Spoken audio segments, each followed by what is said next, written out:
Nandiyan pala kayo. Good evening sa inyo lahat and welcome to Tips Ahoy. Ngayong mga panahon na ito, usong-uso ang pagte-text. Pero alam niyo ba na malalaman ninyo ang edad ng inyong ka-text sa itsura pa lang ng mga text messages. Kaya yung mga medyo DOM na nagpapabagets, kayo, para sa inyo po ito.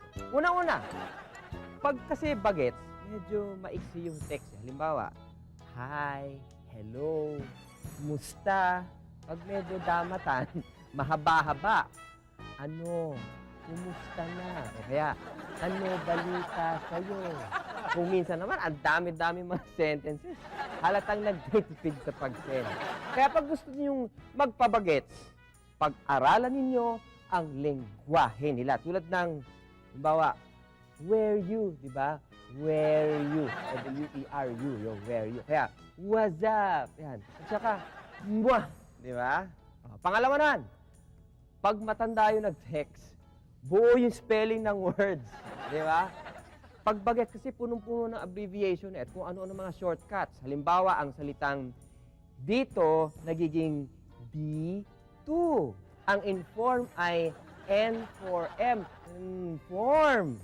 At ang fortunately ay 4-2-N-8. Fortunately. Diba?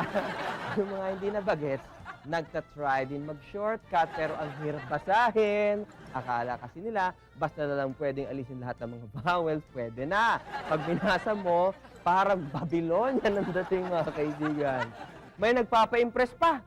Shortcut nga yung thanks, pero ang tinatype, T-H-N-K-S.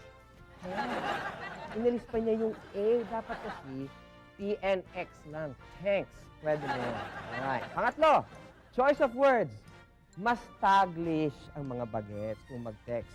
Yung saan na kayo? Saan na kayo? Nagiging where na you, diba? Or W-A-R-N-U, where na you. O tulad ng sample kanina, yung where you. Sasagot naman yung ka-text, andito na ako. Pag bagets yun, dapat dito na me, di ba? Dito and me. Dito na me, di ba? Pang-apat naman, with a smile. Dapat dito na me with a smile. Diba? Pang-apat, choice of letters. Ang uso sa bagets ngayon, yung pindot ng letter O sa zero. Mas tipid kasi yon dahil dalawang press lang.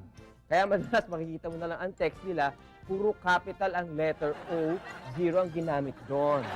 Huwag ka na magpabagets at ipipilit pang capital ang mga letter O mo. Halata! Kasi mas payat yung zero kaysa letter O. Di ba? O, panghuli. Paano mo malalamang DOM ang ka-text mo? Eto na. Huling-huli mo dito. Puro capital letters ang ginagamit. Kasi kapag hindi na niya mababasa ang tinetext niya. Nagpapabagets pa kasi. Ayaw pang magsalamin eh. Hindi naman mababasa ang tinetext niya. So yun po mga kaibigan, ang ating po mga tips. Until next time, tips ahoy! Text lang ng text with a smile. More tawa mo saya.